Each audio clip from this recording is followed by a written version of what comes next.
Agriculture Minister Zulfikar Mustapha has told the United Nations Food Summit that there is immediate need for decisive action if countries are to make headway towards achieving the United Nations Sustainable Development Goals (SDGs) for the Caribbean. Minister Mustapha was at the time making a presentation on the Guyana perspective in a side event at the United Nations Food Summit this past week, an event attended by regional agriculture ministers as well as other stakeholders. Guyana's agriculture minister stressed that while significant progress has been made in working towards the 2030 Sustainable Development Goals, there is still a long way to go in realizing those goals. He said serious attention is needed now more than ever as the region's efforts to achieve the SDGs have been stymied by numerous crises on several fronts: financial shocks, the Russia-Ukraine war, climate emergencies, and energy access, rising poverty, food insecurity, and inequality.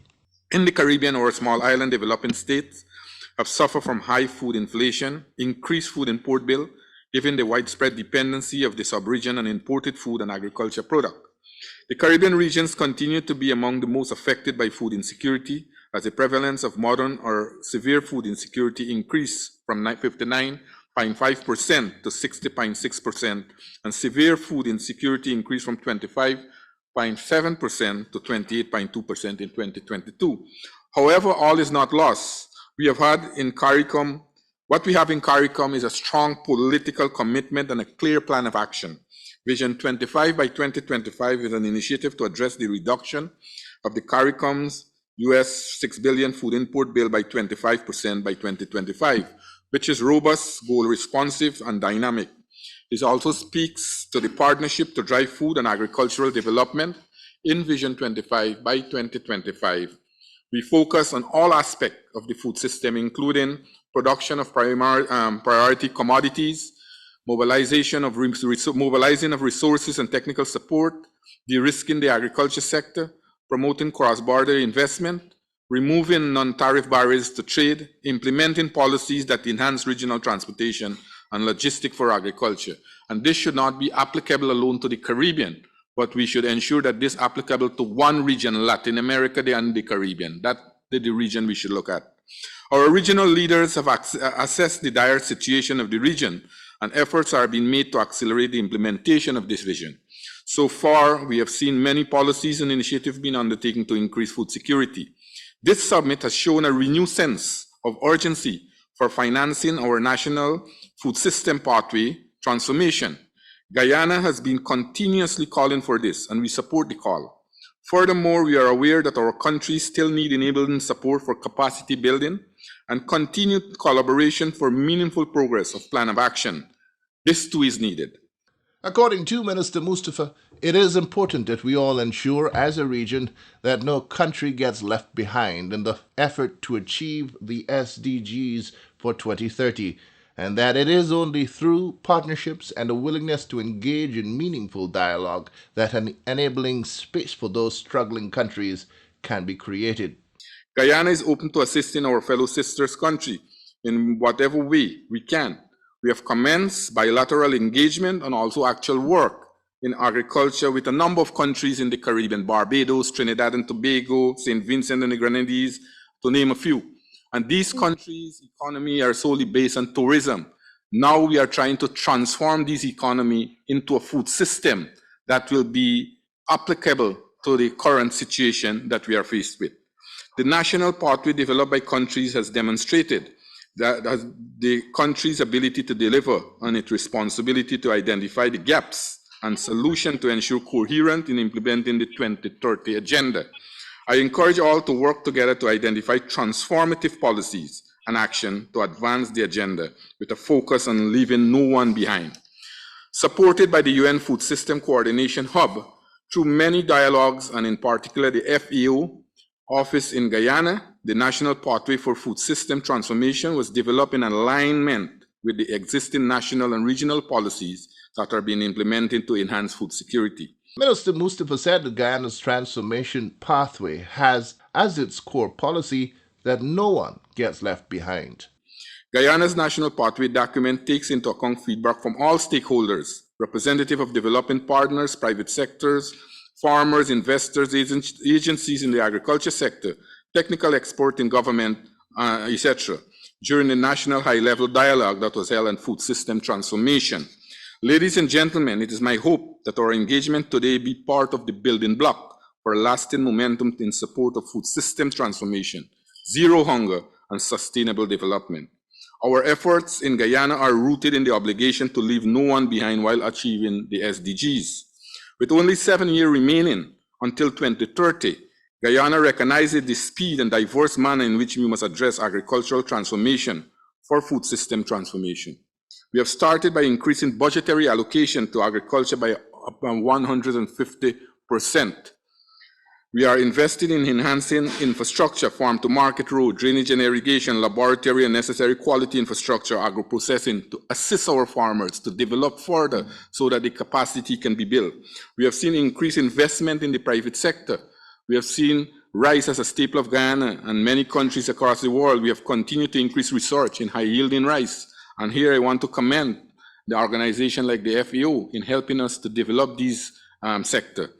To add to this, we are addressing the input needs for our farm through farm input distribution system, provide farmers with inputs such as seed, seedling, fertilizer, insecticide, small tools and equipment, and breeding animal. Not only that, but access to finance for farmers to support capital formulation and negotiating affordable credit initiative for food and agribusinesses through the commercial bank sector to bridge the financing gap, especially for rice, poultry, and other farmers. Only last weekend, His Excellency President of Guyana would have had discussion with the bank in reducing the interest rate for poultry farmers by 3%, so that poultry farmers can have more access to financing. We have ensured legislation is reviewed and updated in other aspects of our food system transformation through the drafting of our food security and nutrition bill.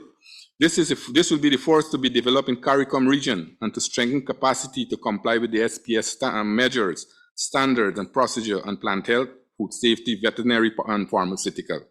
All of these initiatives and policies mentioned, in addition to many others that are being implemented, are contributing to the transformation of Guyana's food system, while the government at the same time is responsive to our women and youth farmers just the same as others. Turning to the UN food system in Guyana, the Agriculture Minister said it's very active, with ongoing projects with FAO, IFAD, WFP, UNDP, UNEP, WHO, PAHO, ILO, and many others. In the area of food, agriculture, and transformative rural development, the three United Nations Rome-based agencies here with us today, the Food and Agricultural Organization of the UN, the International Fund for Agricultural Development, IFAD, and the World Food Programme have offered knowledge, financial, and technical expertise to us in Guyana on food security, agriculture, and nutrition. With FAO, many programs supported our national pathway inclusive of the resilience value chain, agriculture disaster risk management, ICT in agriculture, our first food security legislation, and key enablers such as strengthening data and statistics for monitoring our progress. Our commitment to the transformation of sustainable agricultural food system continues with FAO as Guyana for the first time will host the 2024 the 38th Latin American and Caribbean Regional Conference that Mr. Mario would have referred to just now. Similarly, with IFAD, we have many projects for the improvement of livelihood and advancement of the food system. Currently, we have the Hinterland Environmental Sustainable Agricultural Development Program, in which support investment in the improvement of livelihood resilience through income generation, access to assets, improved nutrition, and adaptation to climate variability is being taken place. More so, Guyana is fully dedicated with the World Food Programme to advance social services and school feeding program. We are committed to assisting in any way possible to support these initiatives in emergencies for countries most in need. And we have had a program that are taking care with the school children across our country, especially in the interior location. Guyana is a vast country, have 200 and over 250 interior villages, very, very vulnerable villages. And we are having these regular school feeding program. And at the same time, we are linking farmers so that they can have access to market to support these programs.